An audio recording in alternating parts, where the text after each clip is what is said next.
Gracia y paz, amados hermanos. Estos días venimos hablando acerca de cómo es que toda nuestra fe, toda la fe que expresamos a Dios es realmente considerada por Él. Sin embargo, hemos también visto de que no todas las expresiones de fe tienen una posición igual delante de Dios. Hemos podido entonces entender a través de la palabra cómo hay personas que expresaron fe y son consideradas antes que otras. No estamos hablando de ser desechadas.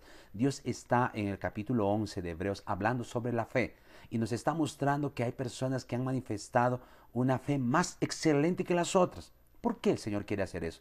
Porque Él quiere que todos nosotros tengamos esa fe excelente. Estaba meditando de parte del Señor en la palabra y quisiera ahora enfatizar, hablando de la fe, la razón o la importancia de entender cómo es que nosotros podemos fundamentar o en qué debemos fundamentar esa fe. Para eso quiero volver una vez más a leer una historia que hace tiempo ya leímos. Está en Lucas capítulo 6, verso 45. ¿Por qué me llamáis Señor, Señor, y no hacéis lo que yo les digo? Todo aquel que viene a mí, oye mis palabras y las obedece, os indicaré a quién es semejante. Semejantes al hombre que al edificar una casa, cavó y ahondó y puso el fundamento sobre la roca. Y cuando vino una inundación, el río dio con ímpetu contra aquella casa, pero no la pudo mover porque estaba fundada sobre la roca. Qué aclaración maravillosa. Sigamos. Pero el que las oyó y no las obedeció, semejante es al hombre que edificó su casa sobre la tierra, sobre la arena, sin fundamento, contra la cual el río dio con ímpetu y luego cayó y fue grande la ruina de esa casa. Qué impresionante. La primera cosa que el Señor dice es por qué oyen y no practican. ¿Por qué oyen lo que yo les digo y no practican? La respuesta ya la tenemos. Es porque no creen o porque no confían en el Señor. La fe es confiar plenamente en Dios.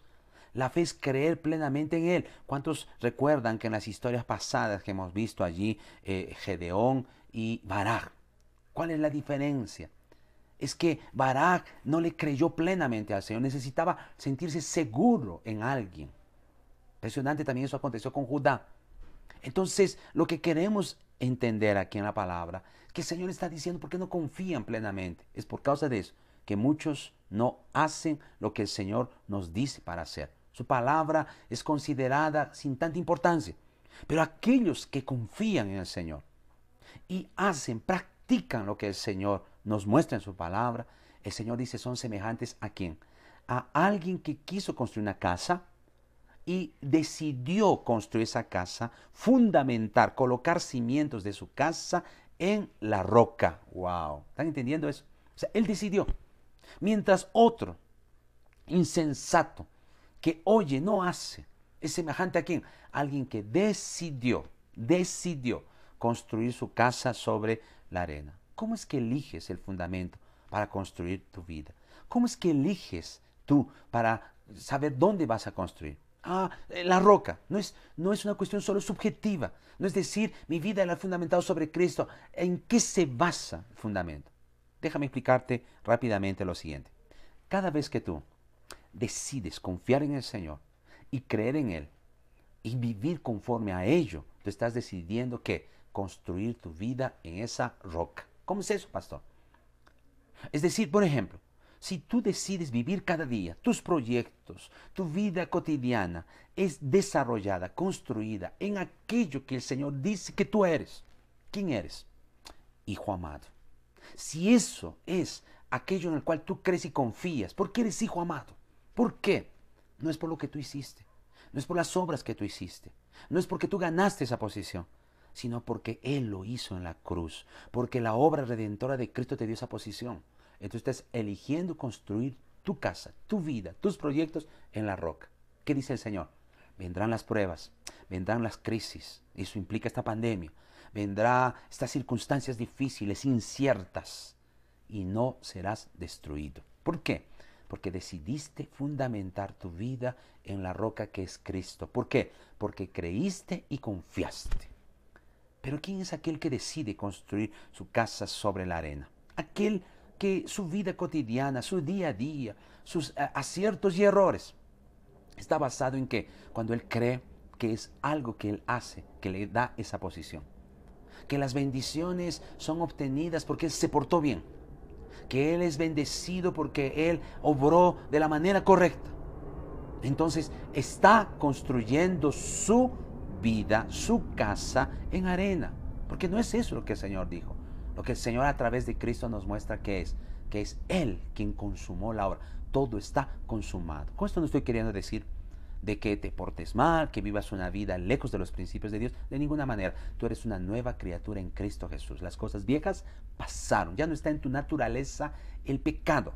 Una cosa es que aún en las manifestaciones de tu carne puedas haber caído.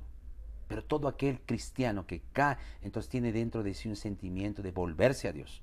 Pero vivir en el pecado como si nada hubiera acontecido y estar allí, eso no es de la naturaleza de los hijos de Dios. Entonces, ¿cuándo es que tú decides construir tu vida, tus proyectos sobre la arena? Cuando tú decides creer en el merecimiento, en el que tus decisiones, tu esfuerzo por ser santo te han logrado esa posición. Eso es arena. Pero todo aquel que cada mañana se levanta para creer que es Él, que tú eres lo que Él dice que eres, que tú tienes lo que Él dice que tienes, entonces estás decidiendo fundamentar tu vida en la roca. Recuerda que ambas casas enfrentan las mismas crisis. Vienen con ímpetu, vienen los ríos, el viento. Y solo una prevalece. ¿Quién? La que está fundamentada en la roca. Que en estos días, todo lo que estamos viviendo, sea una de las mejores muestras de que puedan manifestarse en ti el fundamento en el cual estás viviendo, Cristo y la obra de Cristo. Que estas circunstancias nos muestren tu prevalecencia por la fe en Cristo. Y que esta fe puedas compartir con otras personas. Recuerda, no regreses solo. El día que nos congreguemos nuevamente en el local de la iglesia, no regreses solo. Ven con alguien a quien conquistaste para el Señor, ganaste para el Señor o lo llevaste a restaurar su vida con Dios, su relación con Dios. Pero no regreses solo. Que Dios te bendiga mucho, que la gracia y el favor de Dios sigan cubriendo, coronando tu vida por el creer y por el confiar en el Señor. Muchas bendiciones.